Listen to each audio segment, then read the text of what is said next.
Assalamualaikum warahmatullahi wabarakatuh. Alhamdulillah, kita dipertemukan kembali dalam kisah penuh hikmah dan air mata.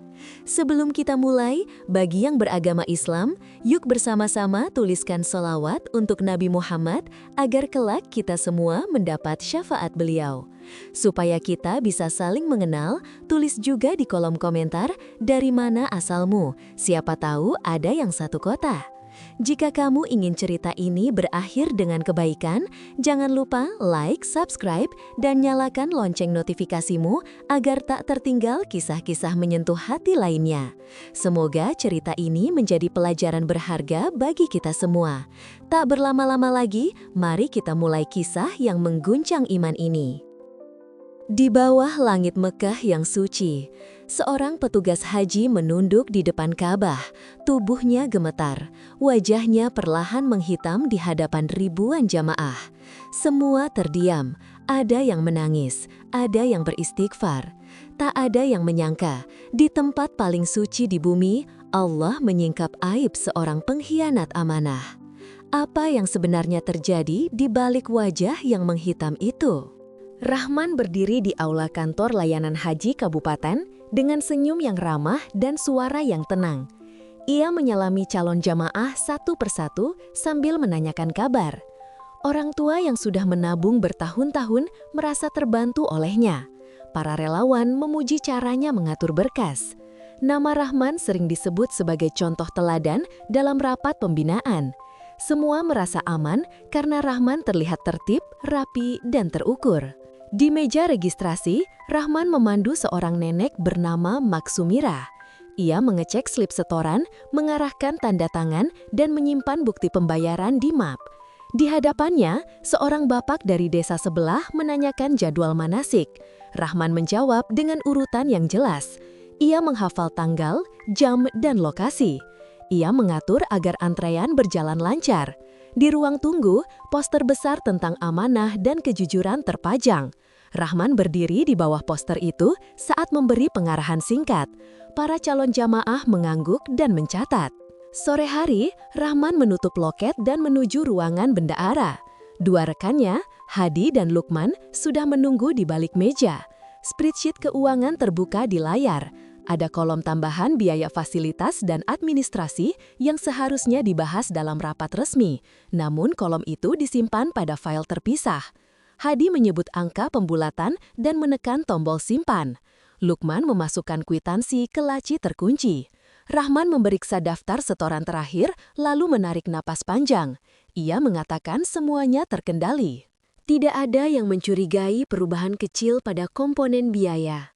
Malamnya, Rahman pulang ke rumah dinas. Istrinya menyiapkan makan. Anak sematawayang sudah tidur. Rahman duduk di ruang tengah, menatap lembar jadwal keberangkatan yang ditempel di dinding. Teleponnya berdering. Hadi mengirim pesan singkat bahwa beberapa dana sudah berpindah ke rekening sementara. Rahman membalas dengan instruksi ringkas. Ia menghapus riwayat percakapan. Di meja, ada map berisi bukti transfer yang tidak dicatat pada sistem utama. Ia menyelipkannya di rak buku paling atas. Keesokan harinya, kantor kembali ramai. Seorang pemuda membawa ibunya yang memakai kruk. Rahman membantu mereka duduk di kursi depan. Ia memanggil staf untuk mempercepat verifikasi medis. Pemuda itu berkali-kali berterima kasih. Rahman mengangguk dan mengatakan semua akan berjalan baik. Di balik senyum sopan, Rahman menghitung sisa setoran yang belum disalurkan ke rekening resmi. Ia memindai ruangan dan memastikan tidak ada mata yang memperhatikan langkahnya. Siang mendekati jam istirahat, Rahman memimpin rapat singkat. Ia menekankan pentingnya pelayanan yang ramah dan sigap. Ia mengingatkan staf agar teliti pada data paspor, vaksinasi, dan pembagian koper. Kalimatnya terstruktur, nada suaranya meyakinkan. Seusai rapat, seorang staf junior, Dina, mengangkat tangan dan menanyakan perbedaan nominal biaya pada lembar pengumuman dan kwitansi yang dipegang calon jamaah dari desa tertentu. Rahman menjawab bahwa itu penyesuaian teknis dari pusat. Ia meminta Dina fokus pada pemeriksaan paspor. Dina mengangguk meski raut wajahnya menyimpan catatan. Menjelang sore, Rahman menerima kunjungan seorang pegawai dari media lokal. Wartawan itu datang membawa undangan liputan manasik. Rahman melayani dengan sopan. Ia memberikan beberapa foto kegiatan sosial lembaga dan data resmi yang rapi. Wartawan itu tersenyum dan mengucapkan terima kasih.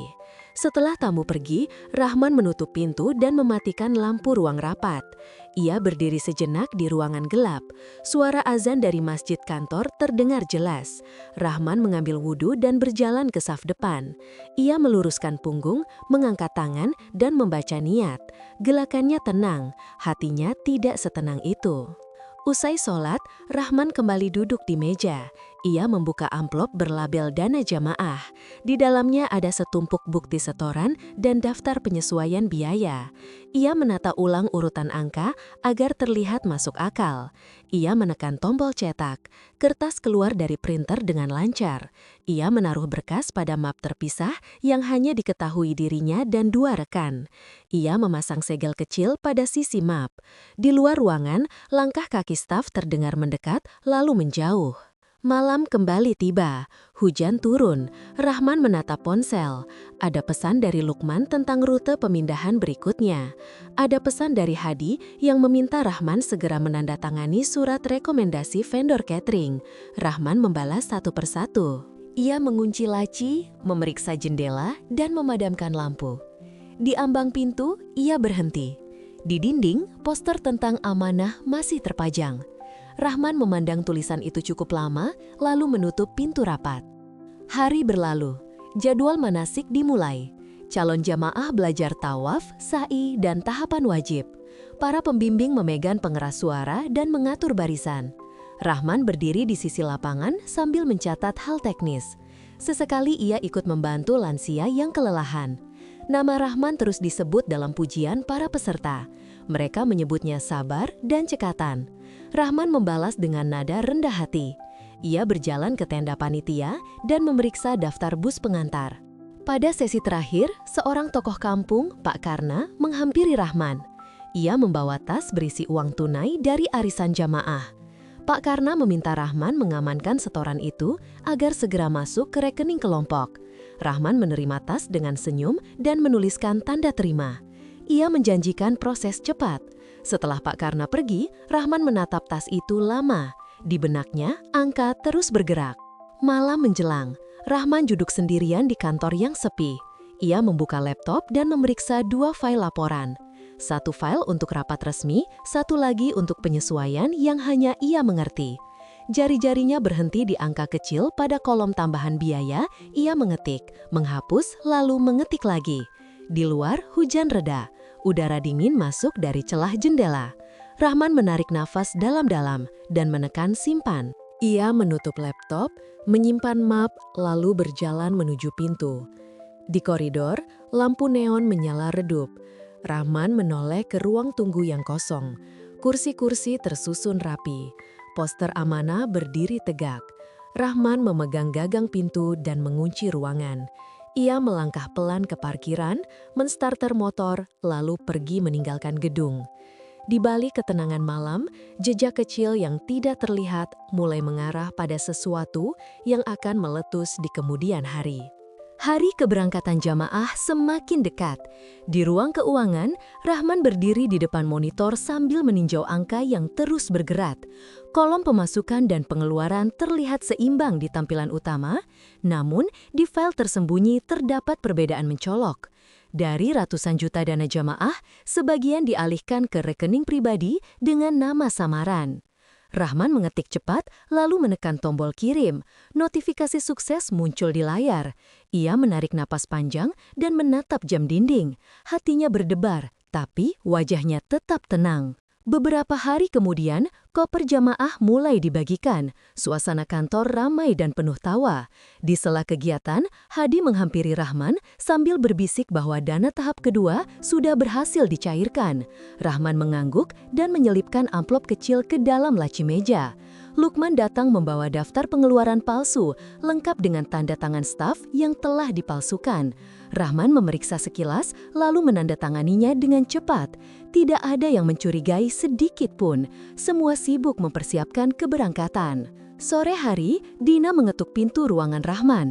Ia membawa setumpuk bukti transaksi yang tidak sesuai dengan data di sistem. Dina bertanya, kenapa jumlah di kwitansi jamaah dari kecamatan tertentu lebih tinggi dari pengumuman resmi. Rahman menjawab singkat, menyalahkan kesalahan cetak pusat. Ia menenangkan Dina dengan senyum lembut dan menyuruhnya istirahat. Dina mengangguk ragu, lalu pergi meninggalkan ruangan. Setelah pintu tertutup, Rahman menatap lembar laporan yang ditinggalkan di mejanya. Ia merobek bagian bawah yang menampilkan nomor rekening mencurigakan dan menyimpannya di saku. Malam itu, Rahman duduk di teras rumah sambil menyeruput kopi. Ia melihat anaknya bermain di halaman, tertawa bersama ibunya. Senyum kecil muncul di wajah Rahman, namun pikirannya terpecah antara rasa takut dan kepuasan. Ia merasa berhasil menutupi jejak. Dari ruang tamu terdengar berita tentang penyelewengan dana haji di daerah lain. Reporter menyebut bahwa pelaku ditangkap saat pulang dari Tanah Suci. Rahman menatap layar televisi lama. Keringat dingin mengalir di pelipisnya.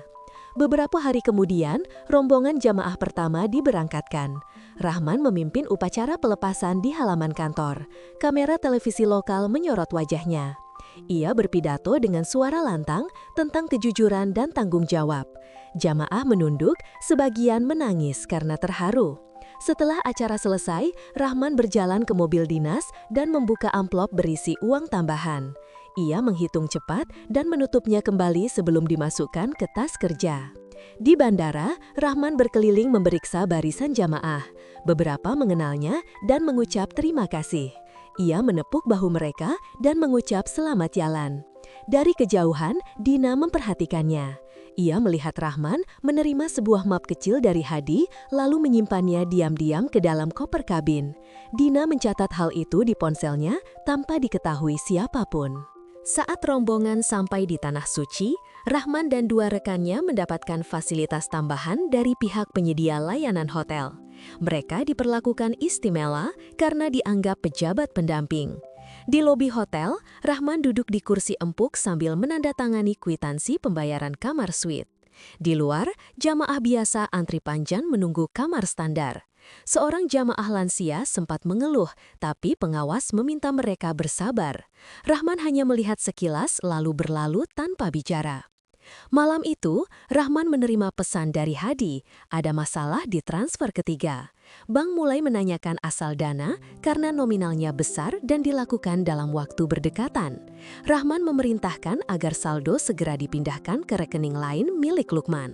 Mereka berjanji akan mengurusnya begitu kembali ke tanah air. Ia tidak tahu bahwa pesan itu sudah diteruskan tanpa sengaja ke grup staf pelaksana, termasuk Dina yang ikut dalam rombongan. Keesokan paginya, Rahman memimpin jamaah menuju Masjidil Haram. Ia mengenakan pakaian serba putih dan kopiah haji berlogo Indonesia. Di tengah kerumunan ribuan orang, ia tetap menonjol karena posisi dan tanda pengenal di dadanya. Ia berjalan dengan langkah mantap, memandu jamaah berdoa dan melantunkan talbiyah. Namun di dalam dirinya, suara lain berbisik. Ia mencoba menepisnya, tapi rasa takut semakin kuat. Saat jamaah beristirahat di area sekitar Ka'bah, Rahman memandangi bangunan suci itu lama sekali. Matanya terasa berat, tenggorokannya kering. Ia mengusap wajah, tapi perasaan sesak tidak hilang, seolah ada beban besar di dadanya. Dina berdiri tidak jauh darinya, memperhatikan tingkah Rahman yang terlihat gelisah. Ia memegang ponselnya, masih menyimpan salinan pesan transfer yang mencurigakan. Dina berpikir untuk melapor pada pembimbing kelompok, tapi menunda karena ingin memastikan sendiri kebenarannya. Menjelang malam, Rahman menerima kabar dari tanah air bahwa seorang auditor internal mulai menanyakan laporan tahap akhir. Ia mematikan ponsel, lalu berjalan ke arah masjid untuk sholat Isya berjamaah. Di tengah barisan jamaah yang khusyuk, Rahman mencoba fokus, namun suaranya bergetar saat membaca doa. Hatinya terus dikejar bayangan angka, kwitansi, dan rekening yang belum sempat ia rapikan. Setelah sholat, ia duduk sendirian di pelataran. Udara Makkah terasa dingin dan kering. Suara jamaah membaca tasbih bergema di sekeliling. Rahman menunduk, menatap lantai marmer putih. tiba-tiba matanya terasa panas. Ia mengusap wajah lagi, tapi kali ini terasa berbeda. Jamaah di dekatnya mulai berbisik pelan. Seseorang menunjuk ke arah Rahman, suaranya panik. Ia berdiri dan menatap refleksi dirinya di permukaan lantai yang licin. Bayangan wajahnya tampak menggelap perlahan, seperti terbakar dari dalam. Rahman tersentak, mundur beberapa langkah dan memegang pipinya. Suara takbir dan istighfar bergema. Beberapa jamaah memanggil pembimbing. Dina berlari mendekat sambil menahan napas. Rahman menatap tangannya sendiri yang mulai menghitam. Ia jatuh berlutut dan terisak. Di sekitar Ka'bah, jamaah berhenti bergerak. Suasana berubah hening. Seorang pria yang berdiri di dekat Rahman menunduk dan berdoa dengan suara gemetar. Wajah Rahman terus menghitam semakin pekat. Ia mencoba memanggil rekan-rekannya, tapi suaranya terhenti di tenggorokan. Semua yang hadir menyaksikan kejadian itu dengan mata terbelalak. Dalam sekejap, berita tersebar cepat melalui ponsel jamaah lain yang merekam kejadian tersebut. Dari pelataran suci itu, peristiwa aneh itu menjadi saksi bisu bahwa setiap perbuatan, sekecil apapun, akan menemukan jalannya sendiri. Malam di Mekah terasa berbeda sejak kejadian wajah Rahman yang menghitam di depan Ka'bah. Kabar itu menyebar cepat di antara jamaah Indonesia. Di setiap lorong hotel dan ruang makan, orang-orang membicarakannya dengan nada takut. Sebagian tidak percaya, tapi banyak yang menyebutnya sebagai pertanda. Jamaah lansia paling merasakan dampaknya. Mereka mulai bertanya-tanya tentang uang mereka yang disetorkan melalui kantor Rahman. Ada yang kehilangan kwitansi, ada yang merasa jumlah setoran tidak sama dengan daftar resmi. Bu Aminah, seorang wanita tua dari Lampung, duduk di kursi roda sambil memegangi tas kecil berisi dokumen perjalanan. Ia menatap Dina yang sedang mencatat data peserta untuk laporan ke petugas Arab. Dengan suara bergetar, Bu Aminah bertanya kenapa uang yang ia bayarkan jauh lebih besar dari jamaah sekamarnya. Dina terdiam, menunduk, lalu berusaha menenangkan sang nenek dengan alasan biaya akomodasi berbeda tiap wilayah. Namun dalam hatinya, Dina tahu jawaban itu tidak sepenuhnya benar. Ia mulai menyadari bahwa laporan yang dipegang Rahman tidak sama dengan data yang dikirim ke pusat. Beberapa jamaah lain ikut berkumpul. Pak Harun, seorang kakek berusia 70 tahun, membawa tas plastik berisi tanda terima bank. Ia mengatakan ada selisih jutaan rupiah antara setoran awal dan yang dicatat di sistem. Jamaah di sekelilingnya mulai ribut. Mereka menuntut penjelasan. Salah satu panitia lokal mencoba menenangkan, tapi suaranya tenggelam oleh keluhan yang datang bertubi-tubi.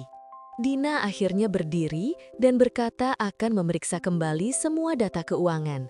Ia tahu, tanpa Rahman yang kini terbaring lemah di kamar hotel setelah pingsan di depan Ka'bah, tanggung jawab itu otomatis jatuh ke tangannya. Malam itu, Dina ditemani dua panitia lain memeriksa catatan digital di laptop yang ditinggalkan Rahman. Data di dalamnya membuat dada Dina sesak. Terdapat beberapa transfer besar ke rekening pribadi yang bukan milik lembaga. Nomor rekening itu sama dengan yang muncul di pesan rahasia antara Rahman, Hadi, dan Lukman. Di sisi lain, kondisi Rahman semakin buruk. Ia tidak bisa membuka matanya lama. Setiap kali mencoba berbicara, suaranya serak dan napasnya pendek. Lukman berusaha menenangkannya, namun ia sendiri gemetar. Ia tidak tahu harus bagaimana menjelaskan kepada jamaah jika kondisi Rahman semakin parah. Hadi yang sejak pagi tidak muncul, rupanya sedang bersembunyi di kamar lain karena takut dikejar wartawan yang mendengar kabar aneh itu. Menjelang subuh, suara tangis terdengar dari kamar Rahman. Seorang petugas medis dari rombongan datang memeriksa dan menemukan wajah Rahman semakin gelap seperti terbakar matahari meski tidak pernah keluar dari kamar. Dokter hotel mencoba menenangkan, tapi jamaah yang mengetahui kabar itu semakin panik. Ada yang menyebutnya azab, ada yang beristighfar tanpa henti. Pagi hari, di ruang makan hotel, jamaah lansia mulai menolak makanan. Mereka lebih banyak berzikir dan berdoa. Seorang bapak dari Cirebon mengusulkan agar laporan resmi dibuat ke pihak konsulat Indonesia. Dina setuju, namun Lukman mencoba menghalangi dengan alasan belum ada bukti kuat. Perdebatan kecil terjadi di tengah ruangan. Jamaah menatap Lukman dengan tatapan curiga. Dina akhirnya menegaskan bahwa ia akan bertanggung jawab untuk melapor sendiri jika diperlukan. Siangnya, Dina pergi ke kantor perwakilan Haji Indonesia di Mekah. Ia membawa salinan data transfer yang ditemukan dari laptop Rahman. Petugas administrasi terkejut melihat jumlah dana yang keluar tanpa izin resmi. Mereka segera menyalakan komputer dan memeriksa sistem pusat. Beberapa menit kemudian, wajah petugas itu berubah tegang. Ia berkata bahwa laporan dari kantor Rahman memang tidak cocok dengan sistem nasional. Ada dana puluhan juta yang tidak tercatat sama sekali. Sore harinya, berita tentang kemungkinan penyelewengan dana jamaah mulai beredar di grup pesan sesama rombongan. Jamaah yang mendengar kabar itu saling menatap satu sama lain. Beberapa langsung menangis, terutama yang sudah menabung lebih dari 10 tahun untuk bisa berangkat. Bu Aminah memegang tasnya erat, suaranya gemetar ketika berkata bahwa ia tidak menyesal jika uangnya hilang, tapi ia kecewa karena orang yang ia percaya ternyata mengkhianati mereka di tempat suci. Di tengah suasana itu, Rahman mulai sadar. Ia berusaha bangun dari tempat tidur, tapi tubuhnya lemah. Lukman duduk di kursi dekat ranjang. Rahman menatapnya dengan mata sayu, lalu berbisik lirih bahwa ia ingin ke Ka'bah sekali lagi. Lukman menolak, takut kejadian buruk terulang. Namun Rahman bersikeras. Dengan bantuan petugas, ia dibawa ke halaman masjid menggunakan kursi roda. Mata Rahman terpaku pada Ka'bah yang berdiri megah. Air matanya mengalir tanpa suara. Ia berusaha mengucapkan doa, tapi bibirnya sulit digerakkan. Dalam hati, Rahman mengakui semua perbuatannya. Ia mengingat setiap rupiah yang ia ambil, setiap wajah jamaah yang ia bohongi, dan setiap kali ia menutupi dosa dengan senyum palsu. Saat itu, angin berhembus pelan. Dina yang kebetulan lewat melihat Rahman di kursi roda. Ia berhenti, menatap tanpa kata. Dalam benaknya, ada perasaan iba dan marah bercampur jadi satu. Ia ingin memaafkan, tapi bayangan para jamaah lansia membuatnya sulit. Rahman menunduk, matanya mulai buram. Suaranya lemah, hampir tidak terdengar. Lukman menunduk dekat wajahnya untuk mendengar, namun Rahman hanya sempat berkata, "Ampuni aku ya Allah," sebelum tubuhnya lunglai di kursi roda. Suasana seketika hening. Jamaah di sekitar mereka mendekat, sebagian terkejut, sebagian berdoa pelan. Malam itu, Rahman dinyatakan meninggal dunia. Pihak hotel menutup kamar tempat ia menginap. Jamaah berbaris untuk menyolatinya. Tidak ada yang berbicara keras, hanya isak tangis dan doa yang bergema. Dina berdiri di barisan belakang, menatap jenazah yang ditutupi kain putih. Ia menunduk lama, sementara di luar kamar, beberapa jamaah masih saling bercerita tentang uang yang belum kembali. Di saat jenazah Rahman disolatkan, kabar resmi dari Indonesia tiba. Laporan audit menyatakan adanya penyelewengan besar dalam dana jamaah haji. Semua bukti mengarah pada Rahman, Hadi, dan Lukman. Surat itu dikirim langsung oleh konsulat kepada petugas pendamping. Dina menerima salinan surat itu dan membacanya dalam diam. Ia menatap ke arah jenazah Rahman yang akan segera dibawa ke pemakaman umum Mekah. Dalam hatinya, Dina tahu kisah ini belum selesai. Masih ada 2 nama yang hidup dan harus mempertanggungjawabkan semuanya di tanah air. Keesokan paginya, suasana di Mekah masih diselimuti rasa murung. Jenazah Rahman telah dimakamkan di kompleks pemakaman syuhada dan kabar tentang kematiannya segera menyebar ke seluruh rombongan jamaah Indonesia. Namun ketenangan itu hanya bertahan sesaat karena berita baru dari tanah air mulai bermunculan di berbagai situs media. Judulnya mencolok, dugaan korupsi dana jamaah haji, nama pejabat daerah terlibat. Nama Rahman tercantum di dalamnya, lengkap dengan foto dirinya saat masih menjabat sebagai ketua panitia penyelenggara haji. Di lobi hotel, televisi menayangkan berita itu dalam siaran langsung. Jamaah berkumpul di depan layar, menatap dengan wajah tidak percaya. Mereka mendengar reporter menyebut angka kerugian yang besar dan menyatakan bahwa pemerintah telah mengirim tim audit khusus untuk menelusuri dana yang hilang. Beberapa jamaah mulai menangis. Bu Aminah menutup wajah dengan mukenanya, sementara Pak Harun beristighfar pelan. Semua merasa kecewa, bukan hanya karena kehilangan uang, tapi karena pengkhianatan itu terjadi di tengah ibadah suci. Dina berdiri di sisi ruangan, menatap layar televisi dengan wajah tegang. Ia sudah tahu ini akan terjadi, tapi tetap saja hatinya terasa berat. Wartawan menyebut bahwa ada 2 nama lain yang masih dalam pencarian, yaitu Hadi dan Lukman. Dina menoleh ke arah Lukman yang duduk di pojok ruangan dengan kepala tertunduk. Ia terlihat gelisah dan terus memainkan ponselnya. Dina tahu Hadi tidak ada di hotel sejak semalam. Tak seorang pun tahu kemana ia pergi. Sore harinya, seorang petugas dari kantor perwakilan Indonesia datang membawa surat resmi.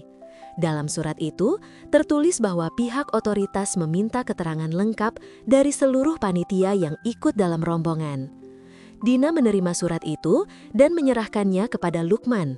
Wajah Lukman langsung pucat. Ia mencoba tersenyum, namun tangannya gemetar saat menerima surat itu.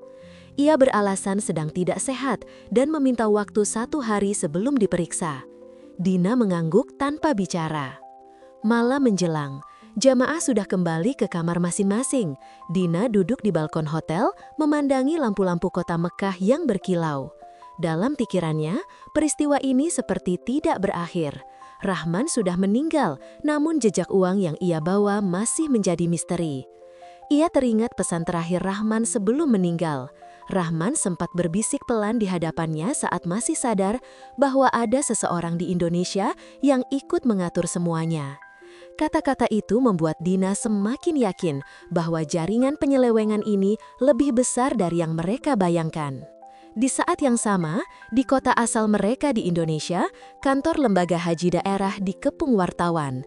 Kepala kantor baru yang menggantikan Rahman tampak kebingungan menjawab pertanyaan. Ia hanya bisa berkata bahwa laporan keuangan sedang diperiksa dan menyerahkan semua pada pihak berwenang. Namun salah satu pegawai berbisik kepada wartawan bahwa data rekening pribadi Rahman baru saja ditemukan di komputer kantor, berisi transfer ke beberapa nama fiktif. Keesokan harinya, berita semakin ramai. Nama Lukman dan Hadi disebut sebagai orang yang ikut menikmati hasil dana jamaah. Foto mereka muncul di media sosial lengkap dengan komentar masyarakat yang marah. Banyak yang menulis bahwa azab Allah nyata dan tidak perlu menunggu lama untuk menimpa orang yang berbuat curang di jalan ibadah. Di Mekah, Dina menerima pesan dari salah satu wartawan Indonesia yang berada di sana. Wartawan itu meminta konfirmasi tentang kondisi Rahman dan para panitia. Dina awalnya menolak, tapi akhirnya setuju bertemu secara diam-diam di lobi hotel. Wartawan itu membawa kamera kecil dan perekam suara. Ia berbicara dengan hati-hati, menanyakan apa benar Rahman meninggal dengan wajah menghitam. Dina menatapnya tajam, lalu menjawab singkat bahwa ia tidak ingin menambah fitnah. Namun sebelum wartawan itu pergi, Dina berkata lirih bahwa semua akan terbukti lewat laporan keuangan yang asli. Beberapa jam kemudian, Lukman hilang dari hotel tanpa kabar. Tas dan barang-barangnya masih ada di kamar, namun ponselnya tidak aktif. Dina panik, ia melapor ke pihak hotel dan panitia pusat. Petugas mencari ke berbagai arah, tapi hasilnya nihil. Seorang sopir bus sempat mengatakan bahwa melihat Lukman keluar subuh dengan jaket hitam dan membawa amplop tebal. Dina langsung sadar. Amplop itu kemungkinan berisi dokumen atau uang sisa yang belum sempat dilaporkan. Menjelang malam, Dina didatangi 2 petugas perwakilan. Mereka meminta salinan data dari laptop Rahman yang sudah diserahkan sebelumnya. Setelah diperiksa ulang, ditemukan file tambahan dengan nama Sandi yang sempat terhapus. Isinya mengejutkan. File itu berisi daftar rekening, nominal transfer, serta keterangan pengalihan dana melalui vendor hotel dan penyedia transportasi. Di kolom terakhir tertulis inisial R, H, dan L. Dina menatap layar itu lama sekali. Tubuhnya gemetar. Semua bukti kini lengkap. Pihak otoritas segera menghubungi pemerintah di Indonesia untuk menindaklanjuti. Mereka juga meminta agar seluruh jamaah yang menjadi korban dimasukkan dalam daftar prioritas kompensasi. Namun di tengah proses itu, kabar baru datang.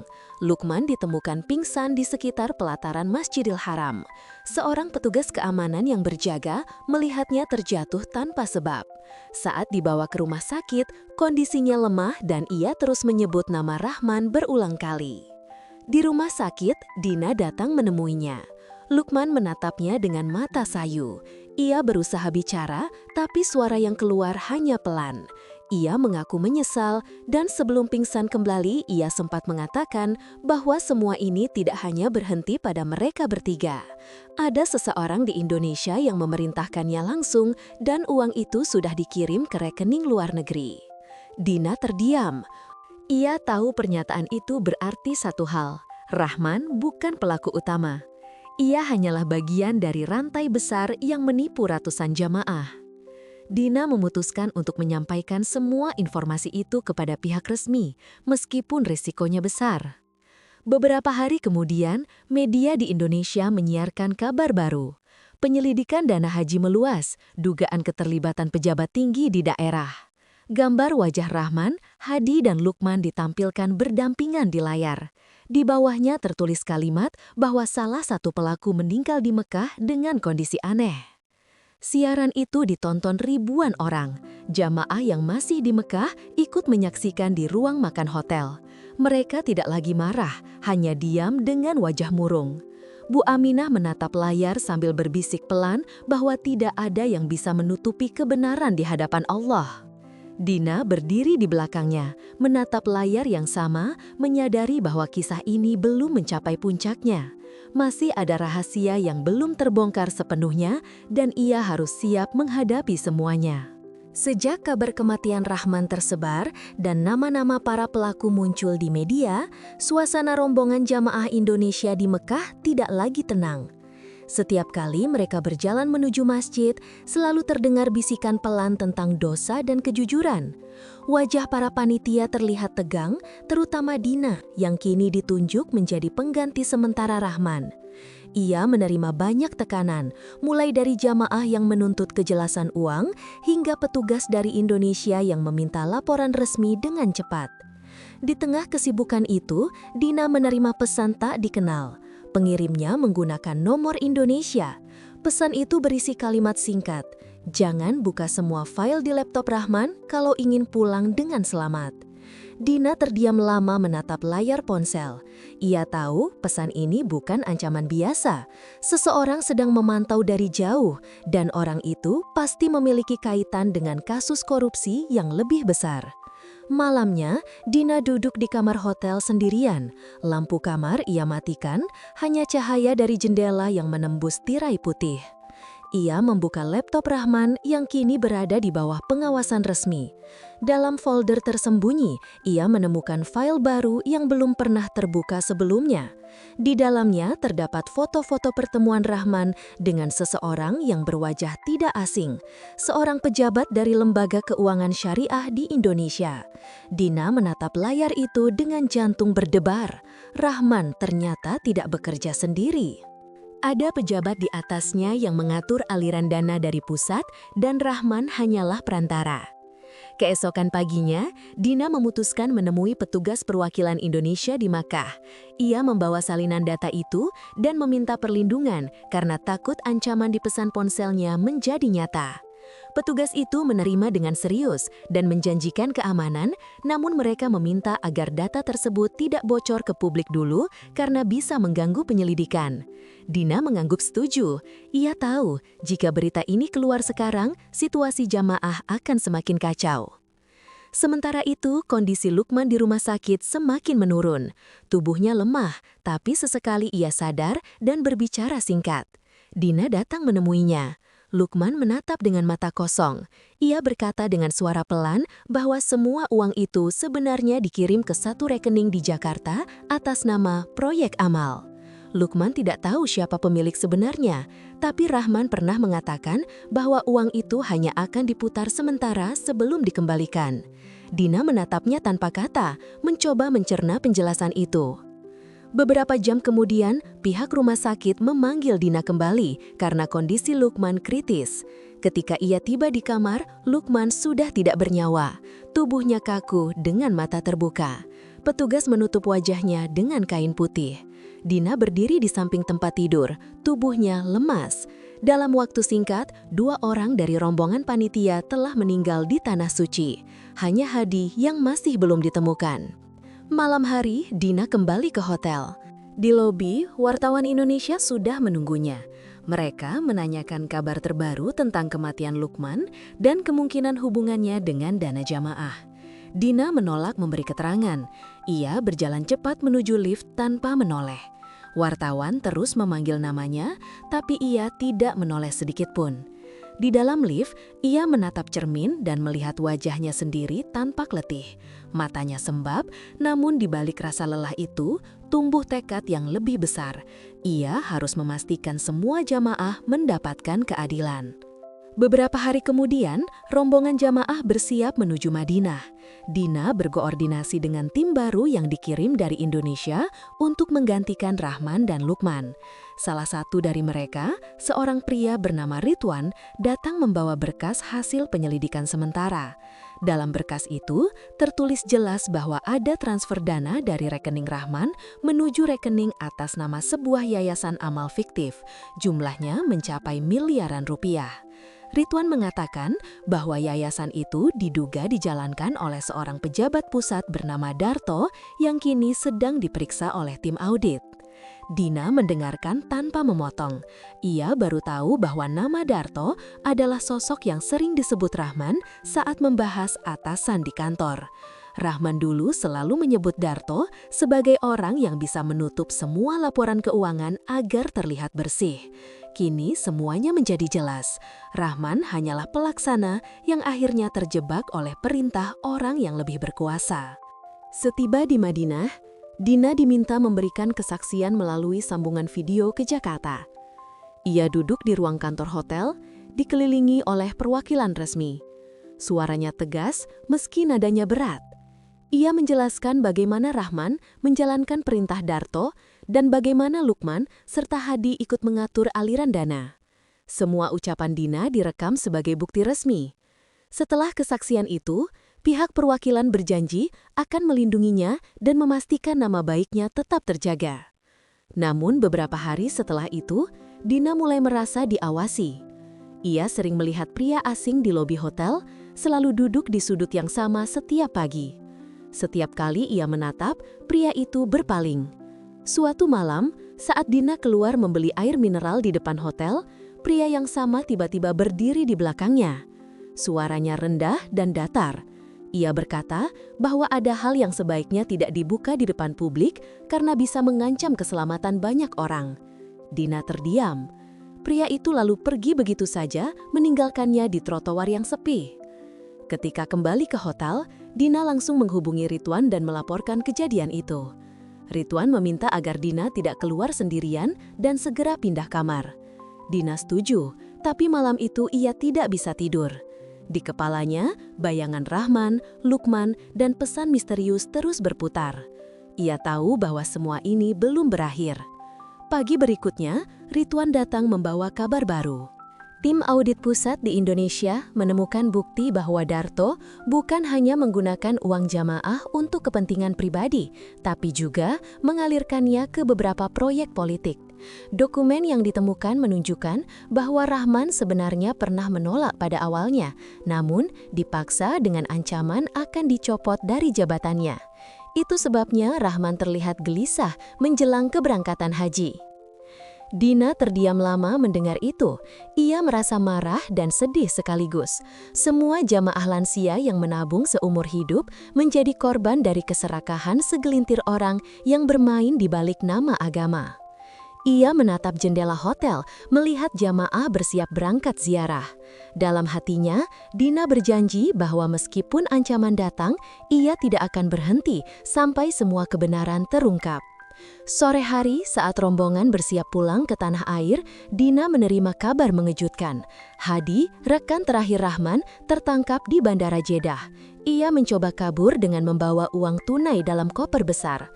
Saat diperiksa, di antara tumpukan pakaian, ditemukan amplop bertuliskan Dana Jamaah Amanah. Petugas imigrasi segera menahannya dan menghubungi otoritas Indonesia. Dina menatap berita itu dengan perasaan campur aduk. Akhirnya, satu demi satu rahasia mulai terbuka. Tapi ia tahu, ini baru awal dari pertanggungjawaban yang lebih besar. Semua yang bersembunyi di balik sorban suci itu, kini tidak bisa lagi menutupi kebenaran. Bandara Jeddah pagi itu ramai oleh rombongan jamaah yang hendak pulang ke Indonesia. Suara roda koper dan panggilan melalui pengeras terdengar silih berganti. Dina berdiri di dekat pintu pemeriksaan imigrasi, menatap barisan panjang jamaah lansia yang bersiap pulang. Di antara mereka, ia melihat wajah-wajah lelah tapi penuh harap. Namun, suasana tiba-tiba berubah tegang saat petugas keamanan membawa seorang pria dengan tangan di borgol. Wajahnya pucat, matanya gelisah. Itulah Hadi, rekan terakhir Rahman yang selama ini menghilang. Jamaah yang mengenalnya langsung berbisik panik. Beberapa menunjuk-nunjuk sambil beristighfar. Hadi menunduk, mencoba menutupi wajah dengan topi. Di belakangnya, petugas bandara membawa 2 koper besar berisi uang tunai dalam pecahan rial dan dolar. Semua yang melihat menjadi terdiam. Petugas segera menyerahkan Hadi kepada otoritas Indonesia yang sudah menunggu. Dina memandangi adegan itu dari kejauhan. Napasnya berat, dadanya terasa sesak. Seluruh peristiwa yang ia alami seolah mencapai titik akhir, tapi di dalam hati ia tahu belum semuanya selesai. Di ruang tunggu bandara, Dina dipanggil untuk dimintai keterangan. 2 petugas dari perwakilan Indonesia menanyakan kronologi keberadaan Hadi selama di Mekah. Dina menjelaskan semuanya secara rinci, termasuk komunikasi terakhir mereka dan laporan yang sudah ia serahkan sebelumnya. Salah satu petugas mengucapkan terima kasih karena berani membantu penyelidikan meski berada di tengah ancaman. Dina hanya mengangguk. Ia tidak mencari penghargaan.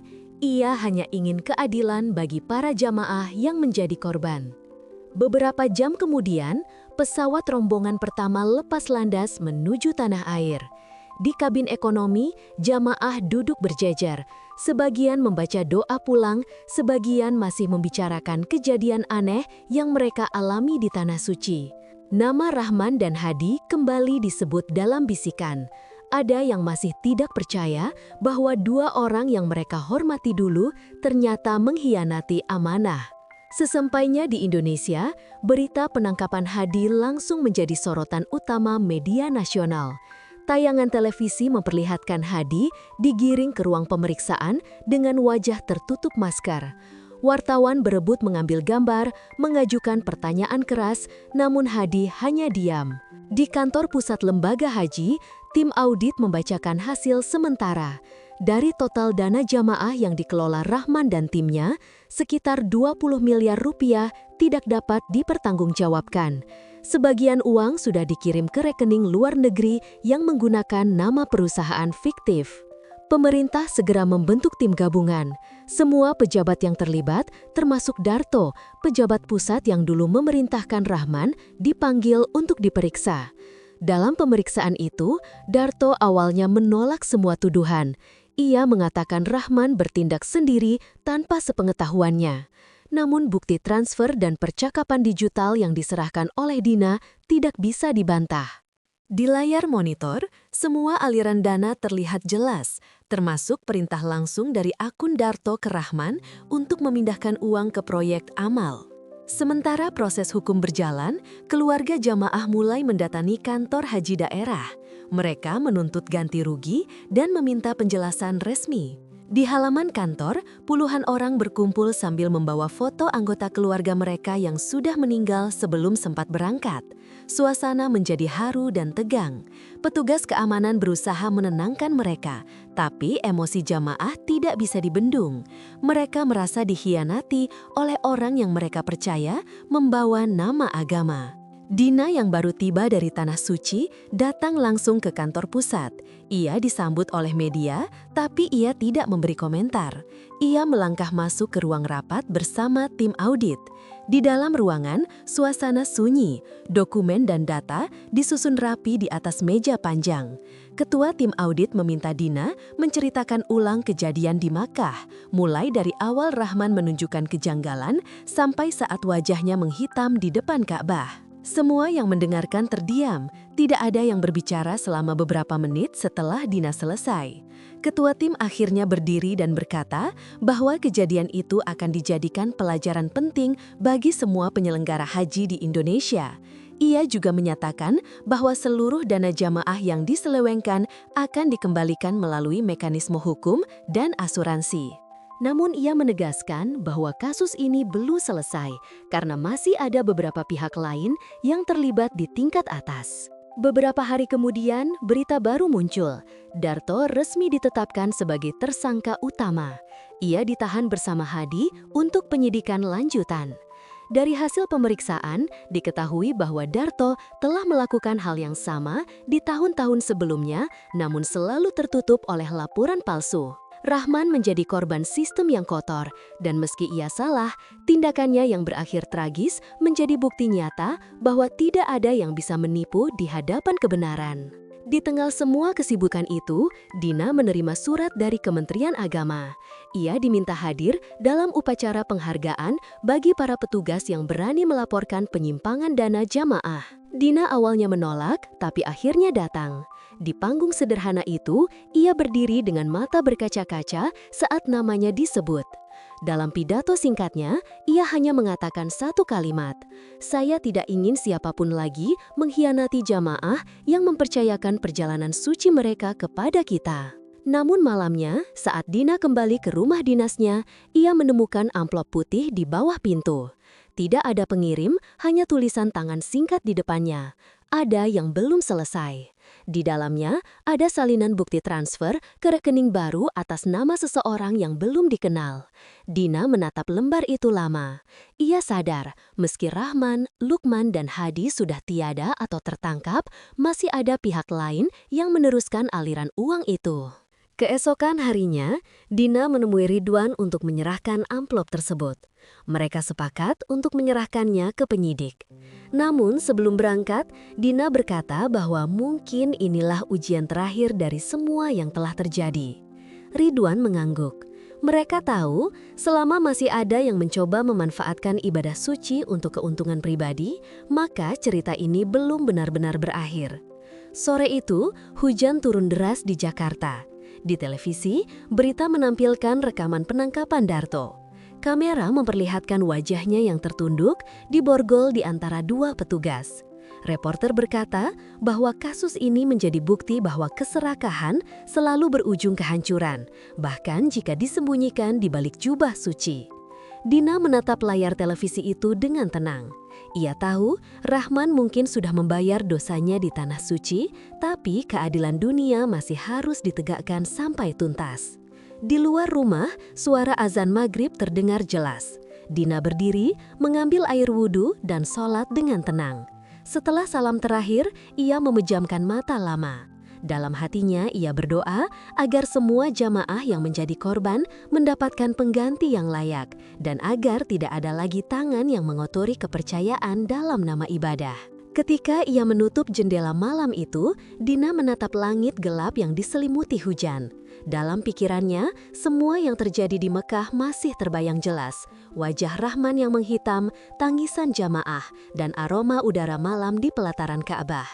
Semua itu menjadi pengingat bahwa kebenaran tidak pernah bisa ditutupi oleh waktu.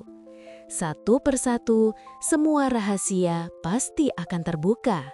Hari demi hari berlalu setelah penangkapan Darto dan Hadi. Kasus penyalahgunaan dana jamaah haji menjadi sorotan nasional. Televisi menayangkan liputan khusus hampir setiap malam, dan masyarakat menuntut transparansi penuh. Nama Rahman kembali muncul di layar, disebut sebagai pelaku utama yang telah meninggal di Tanah Suci. Namun kini, publik mulai mengetahui bahwa ia hanyalah perantara dari skema besar yang dikendalikan pejabat pusat. Dina kini resmi bergabung dengan tim penyidik sebagai saksi kunci.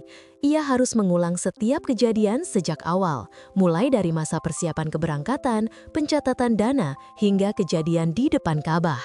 Setiap pertanyaan yang diajukan penyidik dijawabnya dengan rinci. Tidak ada yang ia sembunyikan. Namun di tengah semua proses hukum itu, Dina tidak bisa melupakan wajah para jamaah lansia yang dulu mempercayai Rahman. Dalam pikirannya, semua kejadian ini bukan hanya tentang uang, tetapi tentang kepercayaan yang hancur. Pagi itu, Dina dipanggil ke ruang rapat kementerian. Beberapa pejabat tinggi hadir, termasuk Kepala Divisi Audit dan perwakilan Lembaga Anti Korupsi. Di meja besar itu, mereka membahas laporan akhir penyelidikan. Salah satu pejabat menjelaskan bahwa dari hasil penelusuran terakhir, ditemukan rekening tambahan yang masih aktif dan berisi sisa dana sebesar 2 miliar rupiah. Rekening itu tidak terdaftar atas nama Rahman, Hadi, atau Darto. Nama pemiliknya adalah orang yang tidak pernah disebut sebelumnya, seorang pengusaha perjalanan haji bernama Raffi. Dina menatap foto Raffi di layar proyektor. Ia teringat pernah melihat wajah itu di salah satu foto dalam laptop Rahman. Dalam foto itu, Rahman sedang duduk bersama Raffi di sebuah kafe di Jakarta beberapa bulan sebelum keberangkatan. Dina memberitahu tim bahwa Raffi pernah memasok peralatan logistik untuk rombongan mereka, namun tidak pernah hadir dalam rapat resmi. Pejabat audit langsung memerintahkan agar Raffi dipanggil untuk diperiksa. Sore harinya, berita penangkapan Raffi muncul di berbagai media. Polisi mendatangi kantornya di kawasan bisnis Jakarta Selatan. Di sana ditemukan dokumen dan data transfer yang mengarah pada aliran dana jamaah. Raffi mencoba melarikan diri melalui pintu belakang, tetapi berhasil ditangkap. Dalam interogasi, ia mengaku bahwa Rahman memang bekerja di bawah perintah Darto dan dirinya bertugas menampung serta mencairkan dana itu melalui proyek fiktif. Ia juga mengatakan bahwa Darto berjanji akan melindungi semua orang yang terlibat asalkan setoran ke atas terus berjalan. Pernyataan Raffi membuat publik semakin marah. Demonstrasi kecil muncul di depan kantor kementerian. Para korban dan keluarga jamaah mendesak agar semua pihak yang terlibat dihukum berat. Di antara mereka, Bu Aminah juga hadir dengan kursi rodanya. Ia tidak berbicara banyak, hanya menatap ke arah gedung sambil menggenggam tas kecil berisi bukti setoran lamanya. Dina yang melihat kerumunan itu dari jendela ruang rapat merasa dadanya sesak. Ia turun menemui jamaah dan berbicara dengan Bu Aminah. Dalam percakapan singkat itu, Bu Aminah berkata bahwa ia tidak ingin uangnya kembali, ia hanya ingin memastikan tidak ada lagi yang menipu jamaah yang ingin beribadah. Dina menunduk, suaranya bergetar saat menjawab bahwa ia berjanji akan mengawal kasus ini sampai selesai. Malamnya, Dina duduk sendirian di ruangan kecilnya. Lampu masih menyala, berkas penyelidikan menumpuk di meja.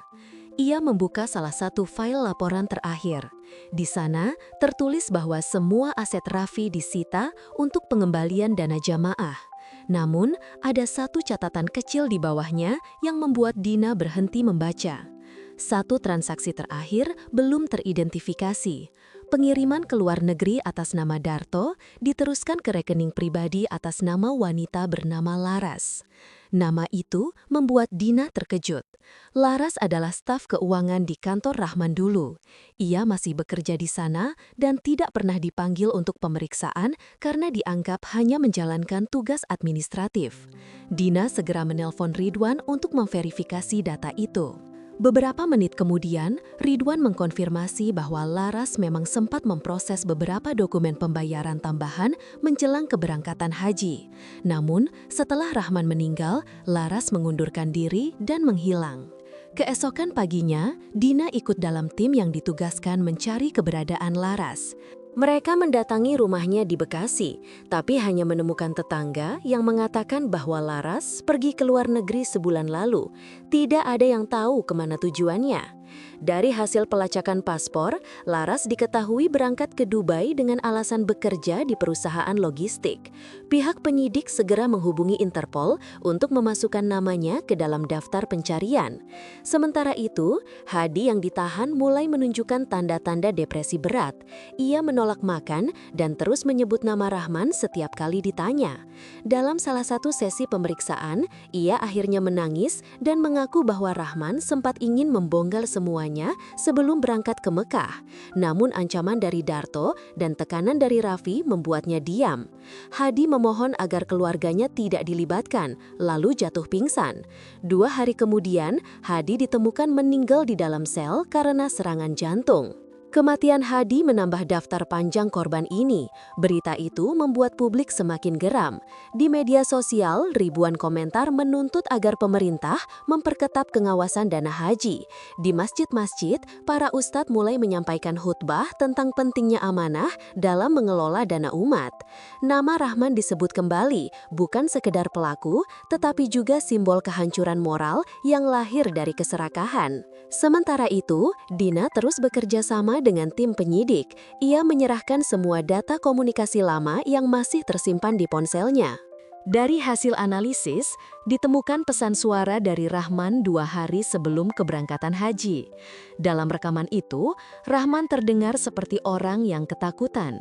Ia berkata bahwa jika sesuatu terjadi padanya di Tanah Suci, maka semua dokumen dan data harus diserahkan ke pihak berwenang. Ia juga meminta agar jamaah tetap berangkat dan tidak menunda ibadah mereka karena kesalahannya. Suaranya terdengar berat, seperti orang yang sudah menanggung beban besar.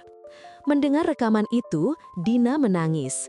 Ia sadar Rahman memang bersalah, tetapi di akhir hidupnya, ia sempat menyesal dan ingin memperbaiki kesalahannya. Ia menjadi korban dari sistem yang lebih besar dan dosanya telah ia tanggung di depan Ka'bah dengan cara yang tidak biasa. Namun yang membuat Dina gelisah adalah pesan terakhir dalam rekaman itu. Rahman sempat menyebut nama Laras dan mengatakan bahwa dia memegang kunci terakhir.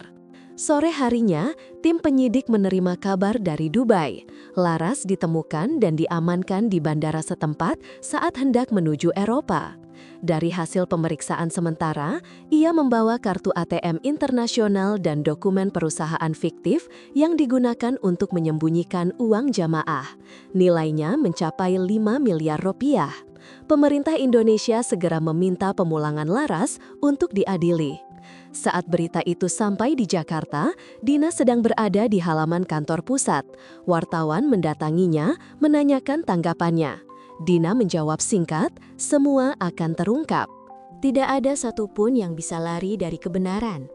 Kata-katanya direkam dan disiarkan di berbagai media. Malam itu, pernyataan itu menjadi berita utama. Ketika Dina pulang ke rumah, ia menatap ke langit malam yang cerah tanpa bintang. Ia teringat semua yang terjadi. Rahman yang menghitam di depan Ka'bah, Lukman yang meninggal di rumah sakit, Hadi yang tewas di sel tahanan, dan Laras yang akhirnya tertangkap. Semua orang yang bermain dengan uang jamaah berakhir tragis. Namun Dina tahu ini bukan sekedar kisah hukuman. Ini adalah peringatan yang nyata. Tidak ada kebohongan yang bisa selamanya disembunyikan, terutama jika menyangkut amanah yang suci. Di meja ruang tamunya, Dina melihat salinan laporan akhir yang belum ia tanda tangani. Ia menatapnya beberapa saat, lalu meletakkannya kembali tanpa berkata apapun. Ia tahu pekerjaannya belum selesai, karena masih ada proses panjang hingga semua dana dikembalikan kepada jamaah. Namun dalam hatinya, Dina merasa tenang. Ia sudah melakukan bagian yang harus dilakukan. Malam itu, sebelum tidur, Dina mengirim pesan singkat kepada Ridwan.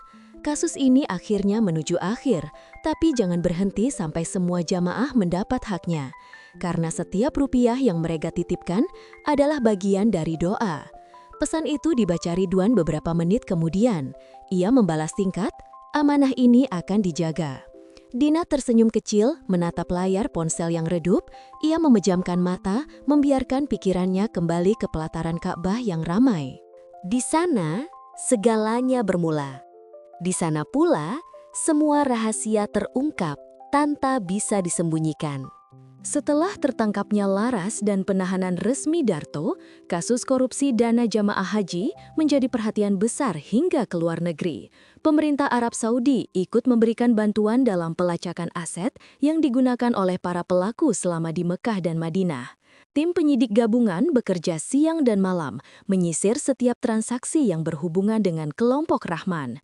Hasil penyelidikan menunjukkan bahwa total dana yang hilang mencapai lebih dari 25 miliar rupiah. Sebagian besar uang itu telah dikirim ke rekening perusahaan palsu yang dikelola oleh Darto dan Laras. Sidang pertama kasus ini digelar di Pengadilan Jakarta Selatan. Ruang sidang penuh sesak oleh wartawan dan masyarakat yang ingin menyaksikan langsung proses hukum terhadap mereka yang dianggap telah mencemari nama baik ibadah haji. Di bangku terdakwa, duduk Darto dan Laras, mengenakan rompi oranye. Wajah mereka tegang, tidak lagi seperti orang berkuasa. Hakim membuka sidang dengan suara tegas, menjelaskan bahwa kasus ini adalah kejahatan terhadap kepercayaan publik dan penyelewengan dana umat. Dina hadir sebagai saksi utama. Ia duduk di kursi saksi dengan perasaan campur aduk. Seluruh perjalanan hidupnya selama beberapa bulan terakhir seperti kembali berputar di pikirannya. Mulai dari penemuan laporan Rahman, kejadian aneh di depan Ka'bah, hingga penangkapan terakhir. Ketika hakim memintanya menjelaskan kronologi kejadian, Dina menceritakan semuanya tanpa terputus. Ia menjelaskan dengan bahasa lugas tentang bagaimana Rahman bekerja di bawah tekanan, bagaimana dana jamaah dialihkan, dan bagaimana dirinya menemukan bukti dalam laptop Rahman yang mengarah ke Darto. Ruang sidang hening ketika Dina menyebut nama Rahman. Banyak yang hadir menunduk.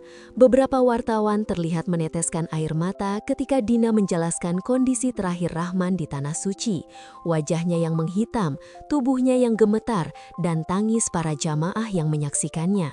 Dina berkata dengan tegas bahwa kejadian itu menjadi pengingat bagi siapapun agar tidak mengkhianati amanah. Hakim menatapnya lama sebelum berkata, "Kesaksian Anda akan dicatat sebagai bagian penting dalam kasus ini." Sidang berjalan berhari-hari. Darto terus berusaha membela diri, mengatakan bahwa Rahman bertindak di luar perintah dan bahwa semua transaksi keuangan dilakukan tanpa sepengetahuannya. Namun bukti digital tidak bisa disangkal.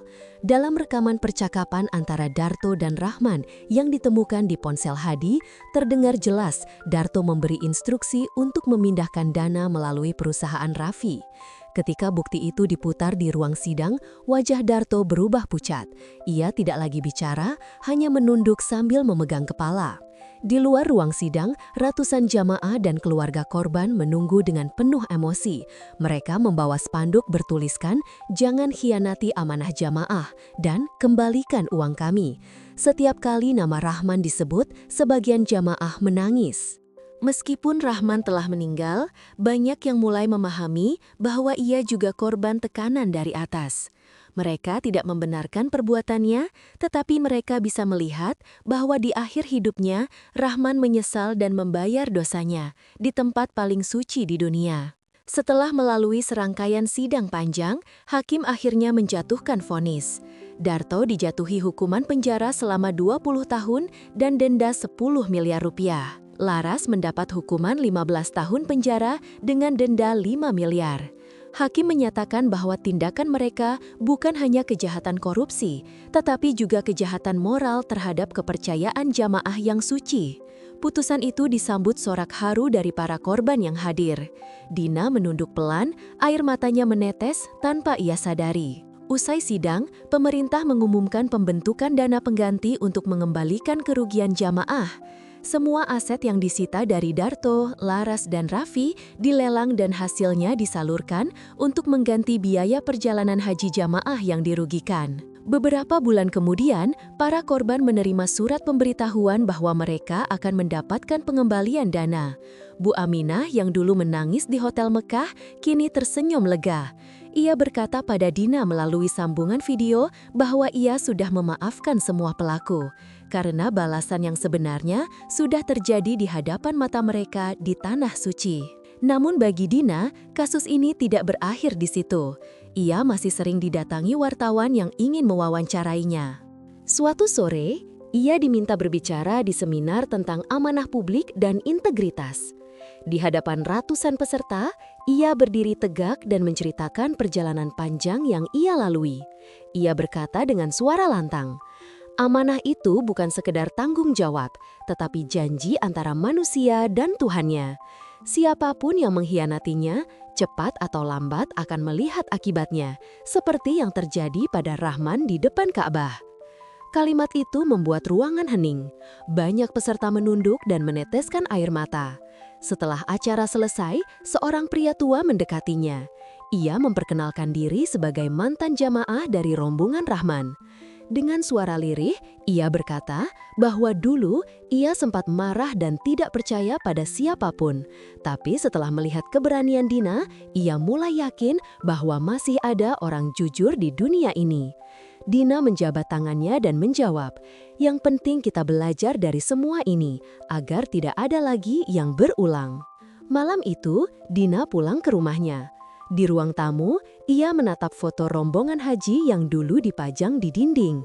Di foto itu, Rahman masih terlihat tersenyum, berdiri di tengah jamaah dengan seragam resmi. Dina menatap lama foto itu. Tidak ada marah, tidak ada benci.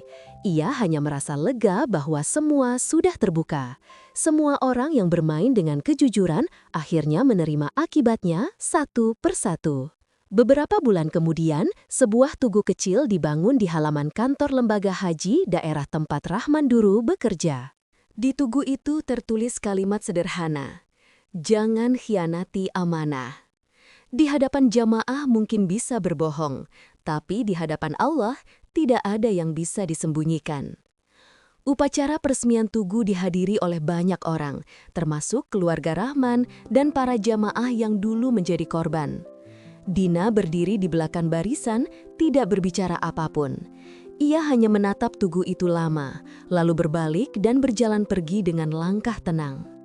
Di hari yang sama, seorang petugas haji muda mendekatinya dan berkata bahwa ia ingin mengikuti jejaknya untuk menjadi panitia yang jujur. Dina menatap anak muda itu dengan senyum tipis dan menjawab, "Jadilah pelayan jamaah yang takut berbuat curang, bukan karena takut dihukum, tapi karena tahu bahwa setiap langkah mereka diawasi oleh Yang Maha Kuasa." Langit sore itu berwarna merah keemasan.